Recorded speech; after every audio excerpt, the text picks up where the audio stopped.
There is a bit of traffic noise and wind noise here, but I am in the town of Dauphin in Manitoba, in Canada.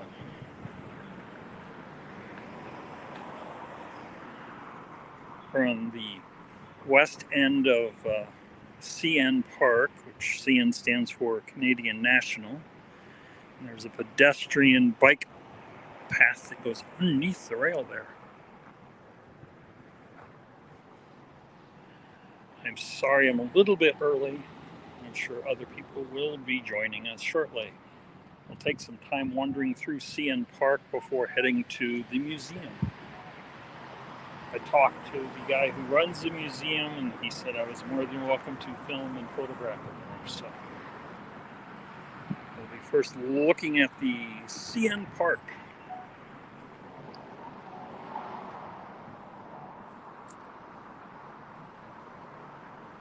I don't have my metal detecting stuff here because I don't know what their policy is for metal detecting, and towns vary way too much to take a risk without doing some research.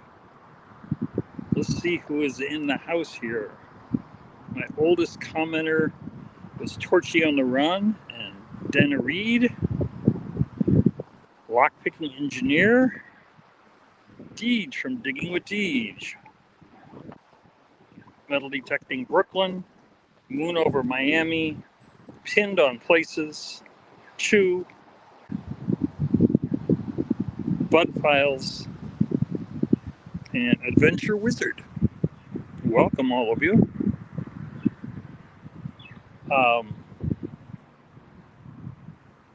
The first train came through the town of Dauphin in 1896, and the rail station where the museum is located was built in 1912. And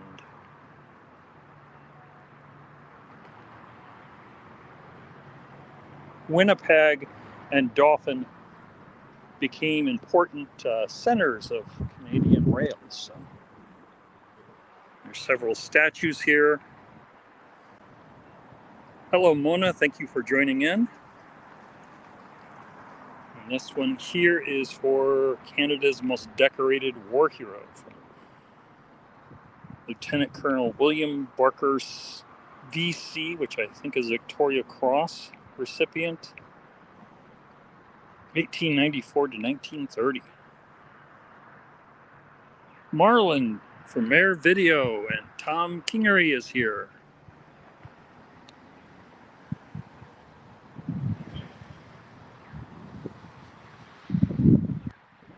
Right there are the rail tracks. Half the station is set up as a museum. They're using the old baggage room from the original train station for where the location of the museum is, and the other half is a functioning train station. And they actually have VIA, which is the Canadian Rail Service, has a stop here. And I do not think I'll run this live all the way till 4:30, but at 4:30 Central Time, VIA will be making a stop here, and I will be doing a live to record that. So.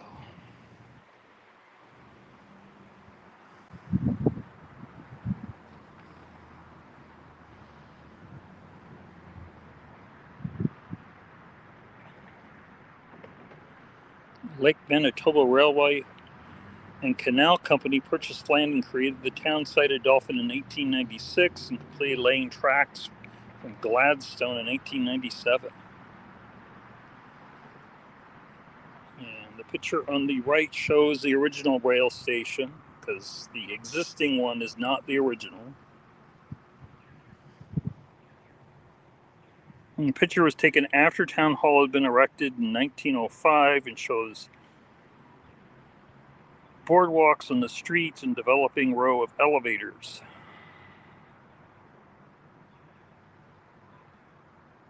So, 1912, they had Ralph Pratt designed the new rail station, which we'll be at shortly. And you can make out this brick area, and that represents the original train station in Dauphin.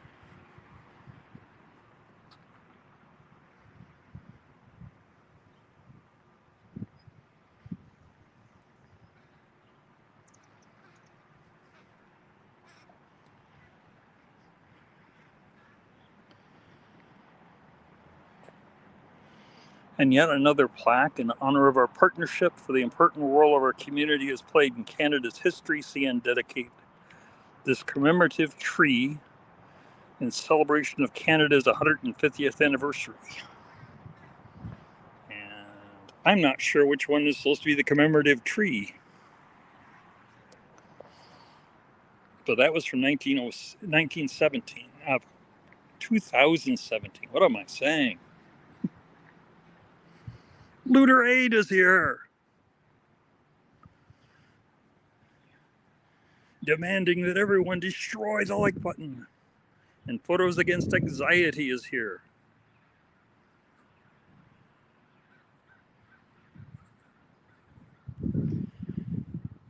The guy who runs the museum was talking about the fact that the equipment here is kind of antiquated. They had a elderly gentleman just the other day get on board the train, and they had to try to help him up the little wooden steps that they bring up to sit next to the trains. So, and most of the train equipment that comes through here is from the 1980s, so it is getting up there in age. This set up as a small picnic area, and like I said, there's a couple plaques in here.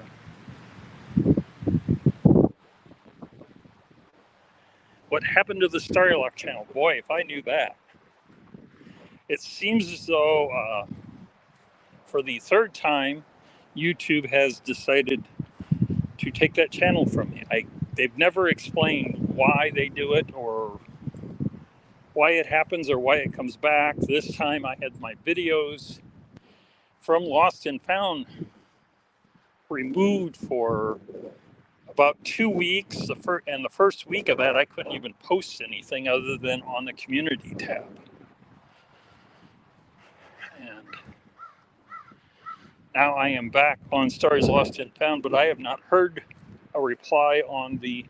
When I asked about Starry's Lost and Found, they gave me we're working on it. We were really sorry about this, but when it came to Starry, they haven't said a word to me, so I don't know.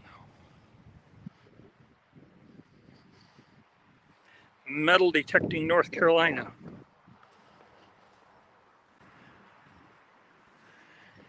Mandy's Candy is here. I have benches here set up using wheels from a rail car. The other one over there has a plaque on it.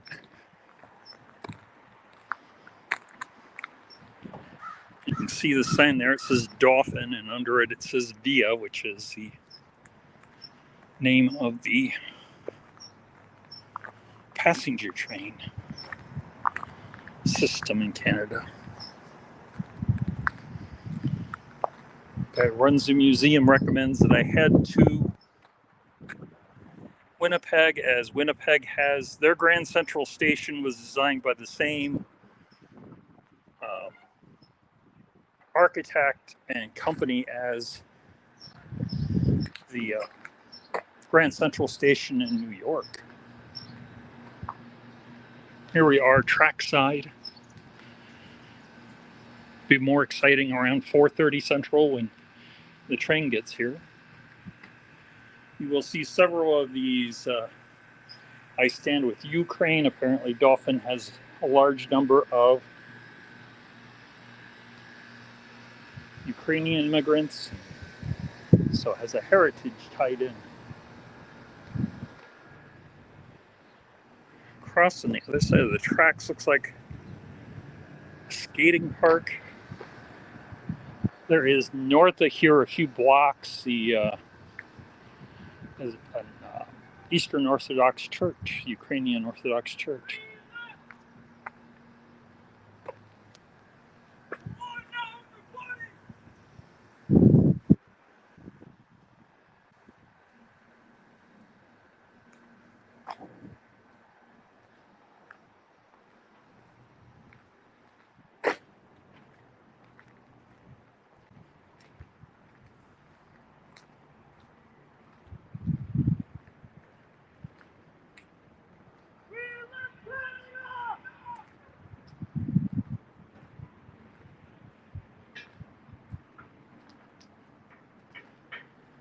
think that's the waiting area if you're waiting for the train. And on the other side is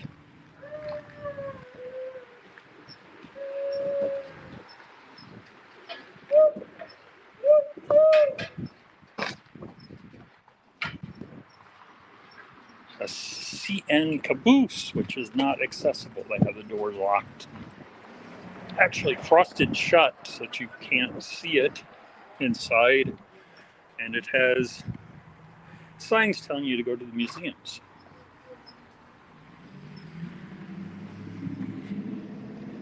Mark Tompkins, treasure hunter. Starry is here.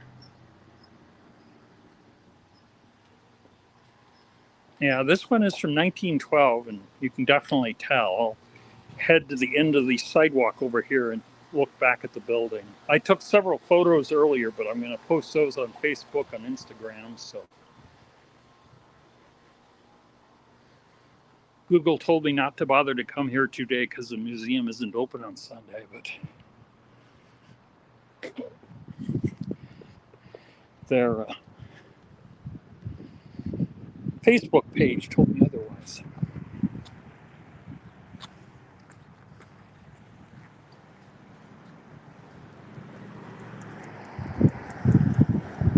Let's see if I can back out far enough without ending up in traffic to get as much of this as I can.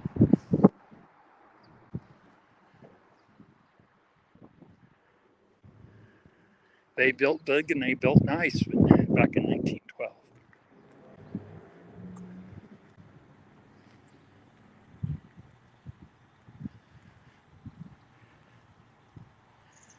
Apparently the roundhouse that was used in back in those days is still exists as a building, but it is in use for city utilities. So you can only get in there by special arrangement.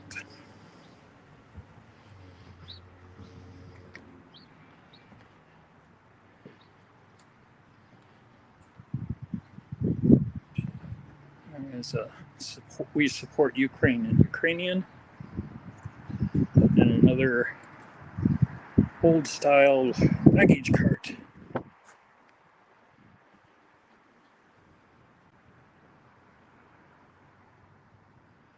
So let's take a look inside. They have a number of artifacts in there. I'm going to try to refrain, in case there's other guests, I'm going to try to refrain from talking too much. So I'll talk to you when I come back out.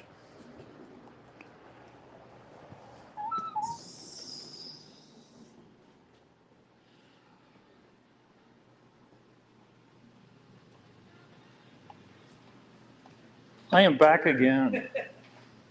This time, instead of taking photos, I'm doing a live on YouTube. So. Oh wow! Do you want to turn the? It's just like good blues music. Do you want to turn it down? Yeah, that probably would help. Don't need YouTube getting upset about a music violation. I know, right? It's like,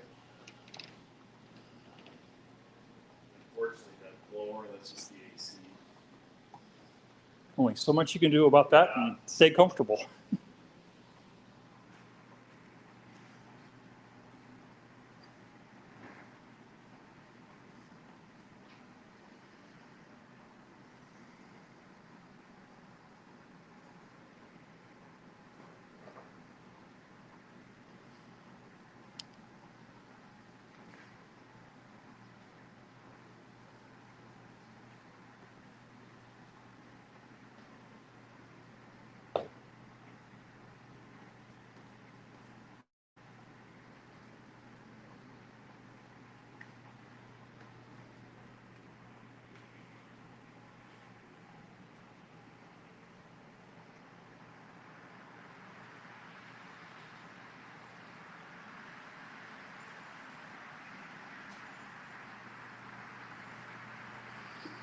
And this is a reenactment, would you say 1905?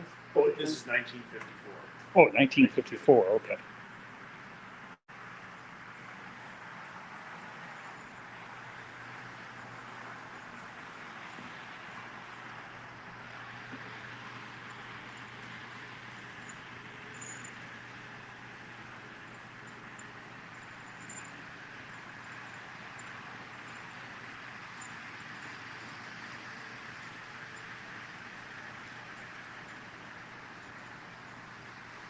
So you can see the station right there and the buildings that were present in 1954.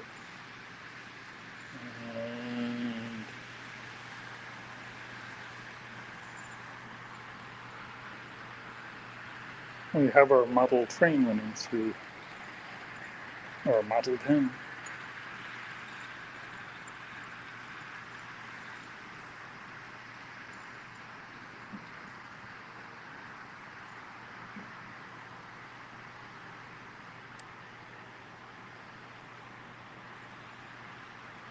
If you are free and don't mind explaining to my audience these maps, I'm sure they'll be interested.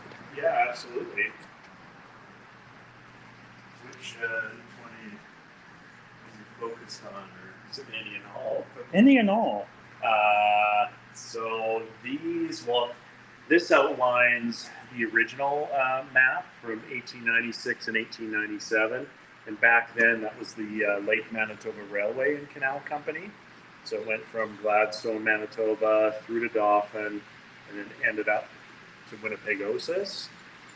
And then by 1899, they renamed it Canadian Northern Railway. And you can see with these maps how it was expanding. So this is 1900, this is 1910. And then if you were to go on the wall there, that's 1913. Now, Canadian Northern Railway is on there, but there's several others as well. But I believe the green is Canadian Northern. The map is weathered. It's hard to tell, but it just shows how rapidly it expanded. And then this is a layout plan of Dauphin from overhead in the 1950s as well. And the station is right there. And if you look east, that's the roundhouse. And then if you look west, they had, or pardon me, east. This is west, that's east. They had other rail yards. There were stock yards there. So that's kind of depicted in that picture also.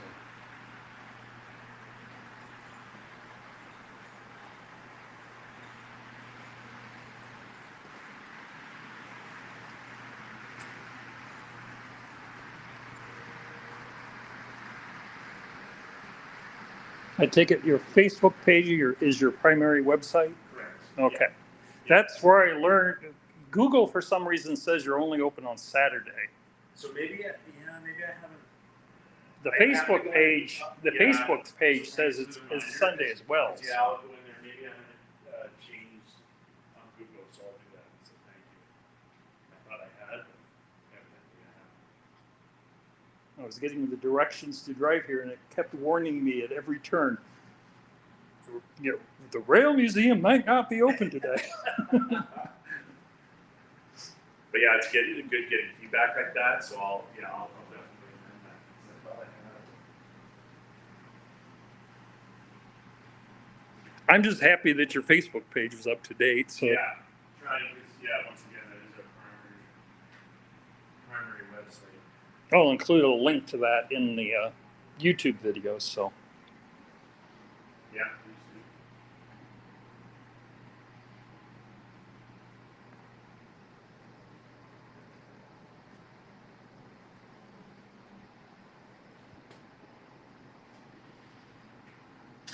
Yeah, if you have a chance, like looking at this always amazes me. For instance, so for years before they had modern day refrigeration, things were kept cold by ice.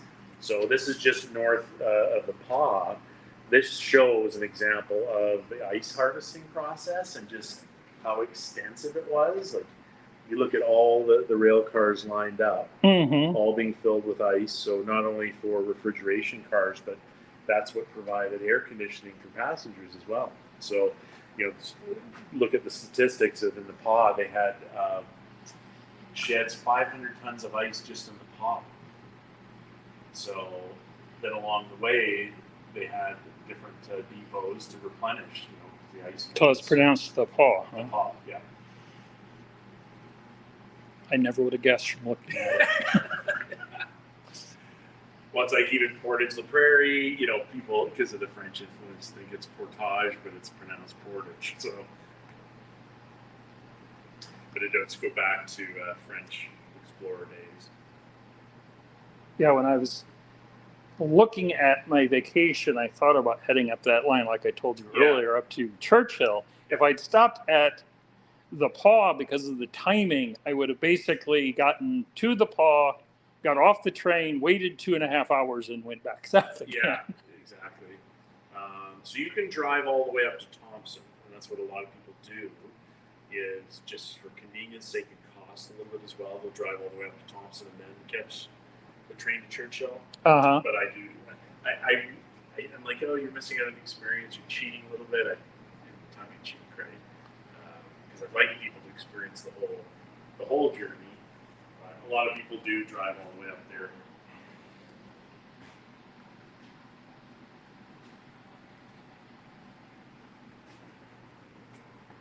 And those bits of rail, interesting.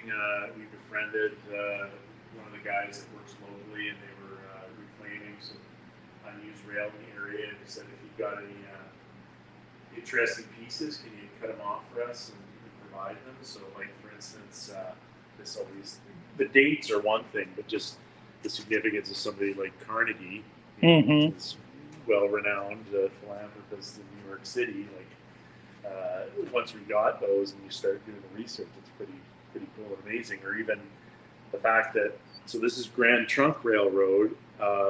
So they were a competitor for Canadian Northern Railway. So this is part of what they were trying to do, and it was just laid out here. But also the fact it's German. So obviously pre-World War One, like you wouldn't think about seeing German steel out here. Yeah, I noticed you had sections of cut rail that go underneath the wheels on those benches out there. So they're the same kind of ones there. So we thought they were kind of unique. And this is the slice that was what was trackside for the passenger, the closest one. So they said they were going to be ripping all that out a couple of years ago, and then they never have done it. But we wanted a piece for austerity, obviously.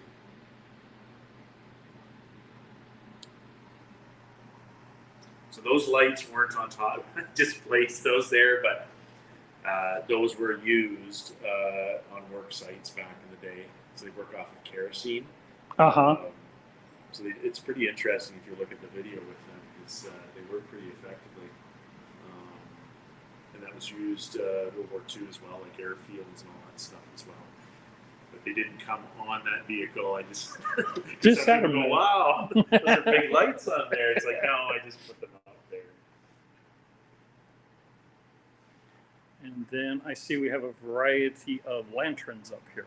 Exactly. It's on my to-do list to label them all and such. And actually, it's top of mind as well, like creating a little display of the signal lanterns and then showing like the different moves that you do, for signaling and stuff. Obviously, all pre-radio.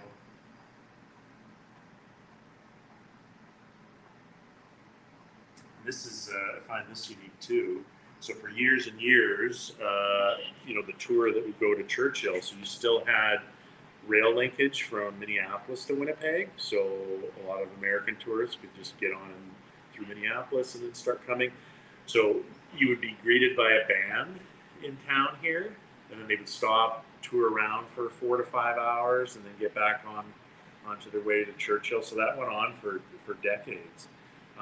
Like these manifests, for instance, if you look at where the people are, it's primarily American tourists. So it'd be nice to rekindle that, because right now they just stop 10, 15 minutes and they're gone. Like people don't even really have an opportunity to come and visit them here even. So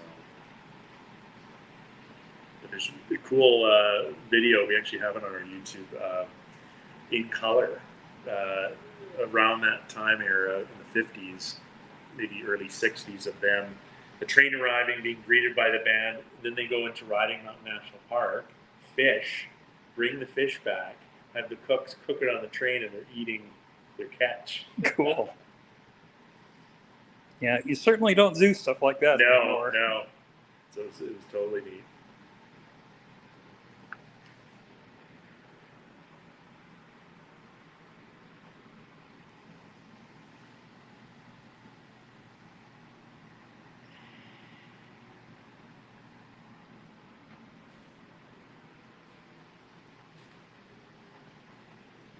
So those rotary phones were actually on the Royal Tour in the 70s.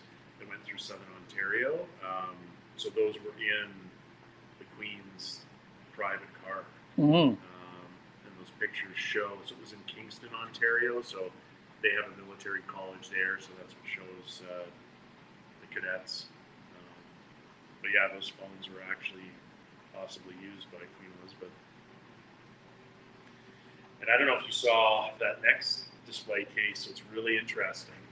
So those were designed and owned by Neil Young. So I don't know if you know, like he was or still is, model train kind of aficionado, has special needs children, muscular dystrophy and such. So he designed those so his children could move the trains just with simple head movements and make sounds and all that stuff. So interesting. So pretty cool stuff, yeah. But he's kind of a techie guy too, so yeah, those are ones that he designed. And I know several years ago when they had some wildfires in Northern California, he had one of his properties, I don't know if it was a total loss, but who knows, like he lost a lot of stuff. Like having those pieces, it's pretty significant. I'd like to get them revalued. Although it is sacrilege having CP in here, but it's Neil Young, he's Canadian, so.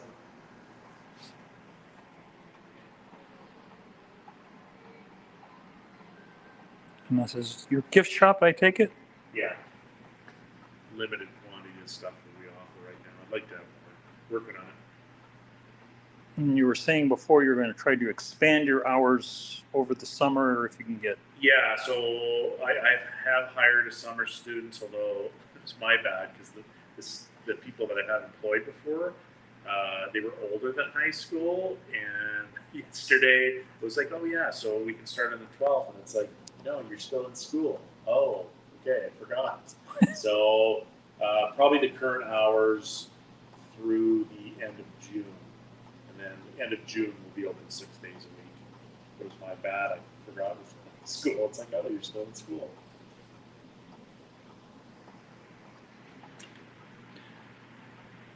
And did you actually get a shot of that? So, I have not. I did mention it already. So that's the actual working schedule as it runs right now. So today being Sunday, it's coming from Winnipeg, and it's here. And I actually haven't checked where it is. Left on time.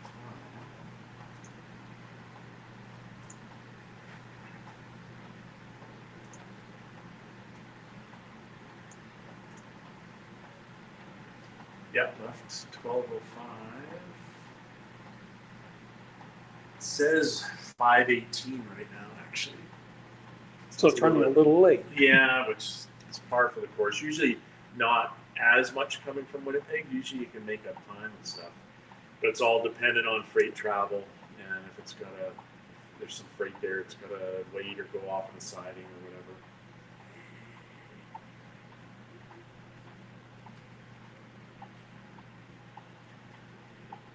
So this is something we're looking at maybe trying to acquire, but it's a big ask. We've got by the caboose there, I don't know if you noticed, lots of room for extra rolling stock. So this is something that we're looking at right now. It'd be a dream to get it, but it's located in Colorado, and I think with movement, it can't function on rail. Like it's not in working order, so you'd have to transport it. So it's 100, as it stands right now, 125 tons. So I don't, if you could remove stuff from it, because it would just be a non-working piece. Mm-hmm. But this is, I'm hoping we can maybe have it happen. Yeah, not far from where I live, they had a section of Union Pacific had decided to get rid of, they had a section, spur that ran up to the ethanol plant, and everything west of that, they decided they didn't need it anymore. And that went to a private individual who was going to set up a dining train that would run between there Okoboji, and he had that running for 3 or 4 years, and they went bankrupt. Oh, really? Yeah. And then he got in trouble with the federal government because he just decided to rip up the rails to either side of the cars, and the cars got stranded there. Oh, jeez. So they're sitting right there. You can see them from the highway. Yeah. Yeah, that's always the sad thing, because there is nothing, like, if we ever wanted to do something like that, there's no, like, you'd almost have to lay a new track. Like, they've ripped up everything that's not being used, so it's always unfortunate, because it'd be cool to do something like that. But yeah, a lot of old rail down in Iowa has been removed and turned into hiking and biking trails. Yeah, and out here, there's a lot of active snowmobile clubs and stuff, so that they're using it for that purpose, which is cool. But yeah, if you ever wanted to think big and have like a private train or whatever, I don't think you can do it, because there's nothing available to run it on unless you're building your own railway, basically.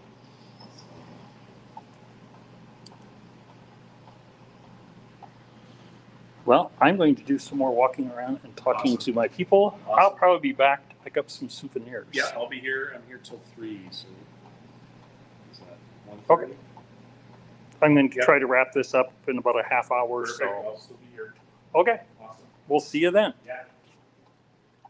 Actually, do you want me to? I've got one detail that you may not be aware of. It's Okay. really, really cool. So, and this is Manitoba specific, and this is where you're always learning things. So, really more significance last year, because it was the 110th anniversary of the construction of the building.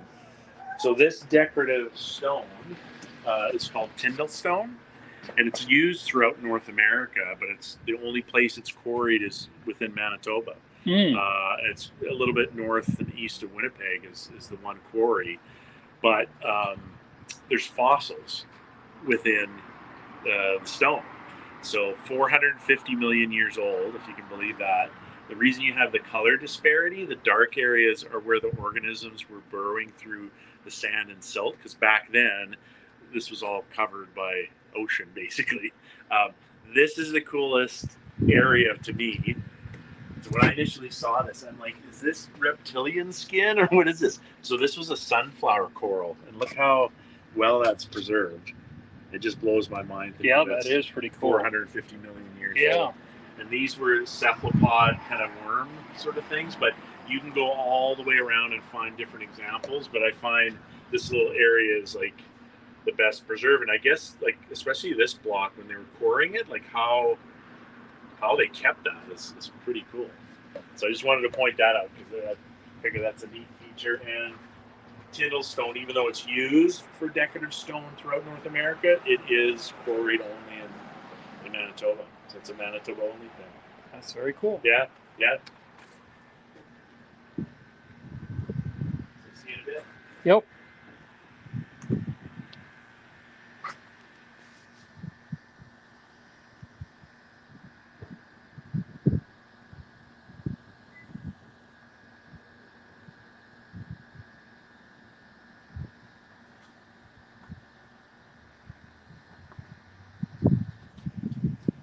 I do not know how far back the chat went when I cut out to give a short tour inside. I can see that Stanton's Journey is here and Amanda's Adventures. Detecting with North Carolina had to go.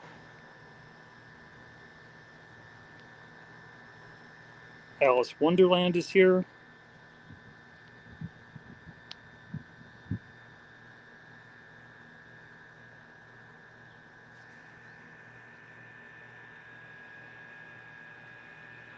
Yeah, I never would have a thought to look at these stones for their fossils. So it's a cool addition.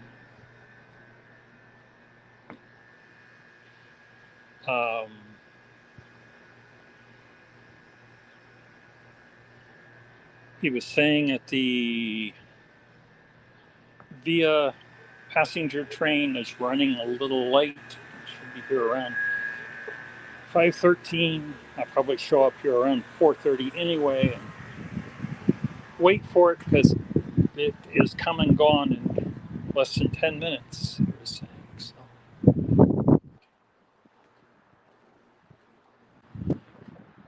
I cut short looking at the CN caboose earlier because we had a man up there shouting things. I didn't completely pay attention to what his protests were all about, but I didn't want to make that the focus of my video. This is not currently, you can't get inside or even look inside. The windows are frosted and has a sign telling you to go to the museum. And another one saying the museum is on the east end of the station. But I took photos of this earlier and I'll include that on Facebook. And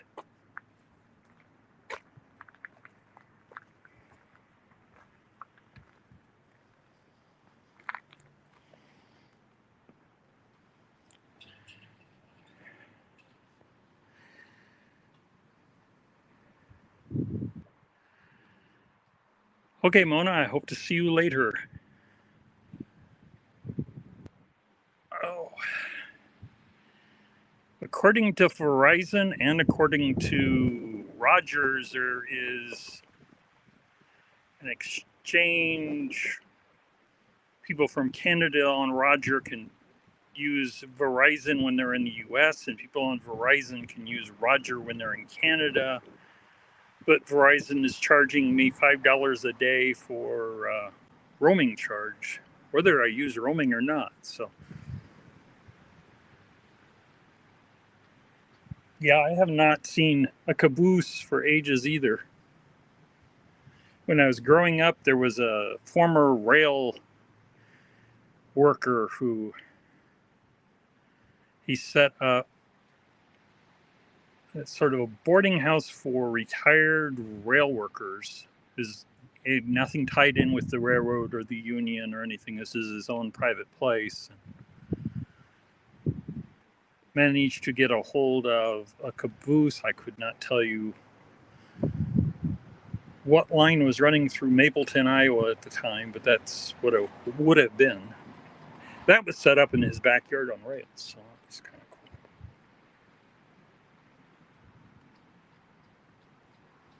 And Route International points out that Lockton will be live in 30 minutes if there's any lock-interested visitors here.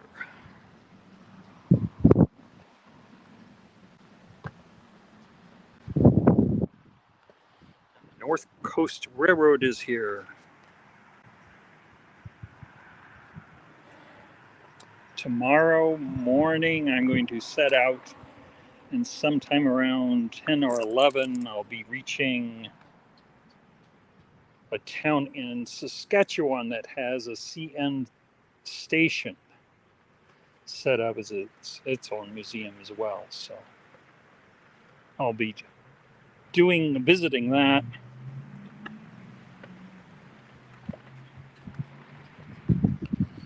I don't know at this point if I will just do photographs or actually make a video of it, but one of the two or both will be the course of the day. And then I am going to be setting up in Humboldt. For those who don't know the purpose of my trip, it is 111 years ago, my great-grandfather took off and settled in Saskatchewan. And one of his sons took off and settled in Western Oregon. And one of his sons, which was my grandfather, went down to Iowa. And two of his sons stayed in Saskatchewan. So I'm going to see if I can find out anything more about my great-grandfather and my second or third cousins that might be still living in the I can't pronounce the name of the capital, or wherever they may have settled.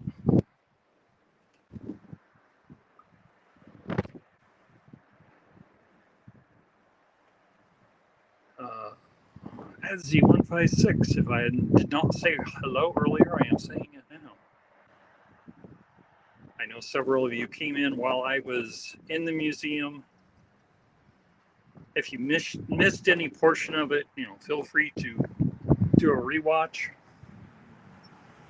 The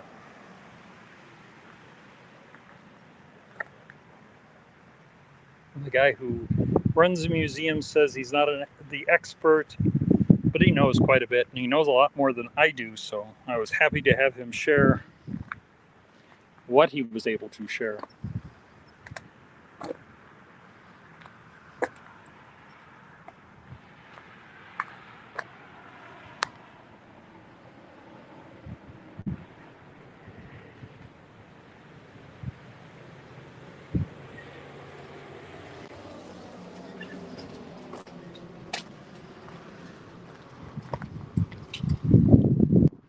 I don't want to run too late. Those that want to go to Block Noobs Live will miss anything, so I'll probably cut off about 10 till 2, which will make it about almost an hour that I'm on. For those that are interested, YouTube has restored my hours, at least part of them. I'm sitting at about 1,500 hours. So a long ways from,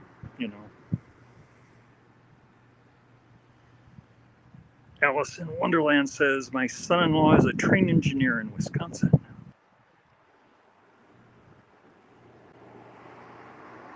It can be a tough job.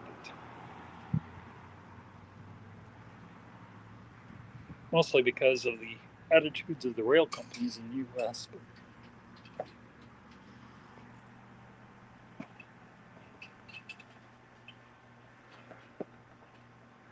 Lieutenant Ellman is here from Germany.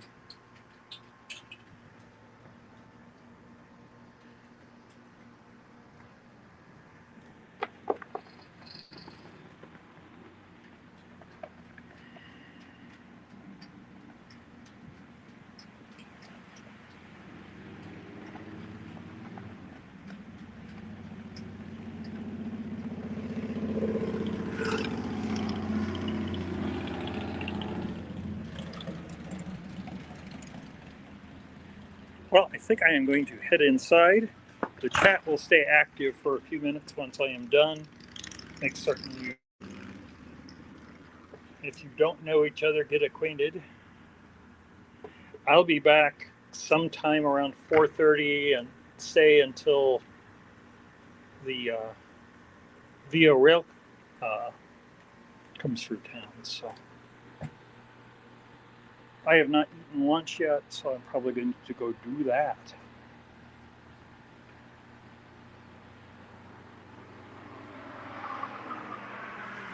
North Coast Railroad says my dad's side of the family is from Illinois.